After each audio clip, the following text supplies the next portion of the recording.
నిన్నటి నుంచి సోషల్ మీడియాలో ఒక వీడియో వైరల్ అవుతుంది. పచ్చని పొలాలు, ఆ పొలాల మధ్యలో పరిచి ఉన్నటువంటి మిర్చి, ఆ మధ్యలో నుంచి రైలు, ఆ విజువల్ చూస్తుంటే కళ్ళకి ఇంపుగా ఉందనమాట.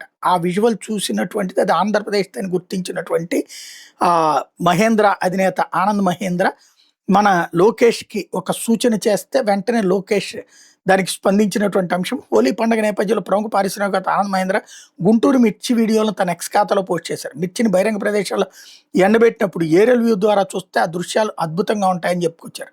దీని మీద నారా లోకేష్‌ని ట్యాగ్ చేస్తూ దీన్ని ఏపీ ప్రభుత్వం పర్యాటక ఆకర్షణగా మార్చగలదా అని అడిగారు. హోళీ రోజు చూడడానికి ఇది సరైన వీడియో. గుంటూరు జిల్లాలో బహిరంగ ప్రదేశాల్లో మిర్చి ఆరబెట్టిన దృశ్యాలు నేల మీద నుంచి చూస్తే అందంగా కనిపించకపోవచ్చు, కానీ పైనుంచి చూస్తే అద్భుతంగా ఉంటాయి.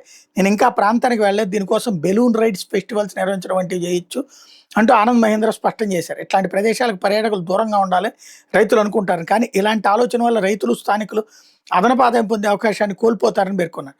ఆనంద్ మహేంద్ర పోస్ట్ మీద స్పందించిన లోకేష్ ఆయన సూచనకు ధన్యవాదాలు చెప్పారు. దీన్ని పర్యాటక స్థలంగా మార్చే అంశాన్ని పరిశీలించాలని పర్యాటక శాఖ మంత్రి దుర్గేష్ కోరుతాను. మీరు ఆకాశం నుండి చూసిన దృశ్యం వేల మంది రైతుల కష్టానికి ఫలితం. భవిష్యత్తులో ఏపీకి సంబంధించిన డ్రోన్ వీడియోలో మహేంద్ర ఆటో ఫ్యాక్టరీ, రక్షణ రంగ సంస్థలు, ఏరోస్పేస్ పార్కులను చూడగలిగితే అద్భుతంగా ఉంటుంది. పరిశ్రమల స్థాపనకు ఏపీలో ఉన్న అవకాశాలు, ప్రభుత్వం అందించే సహాయ సహకారాలు చూపించడానికి మిమ్మల్ని రాష్ట్రానికి ఆహ్వానిస్తున్నామంటూ లోకేష్ పిలిచారన్నమాట.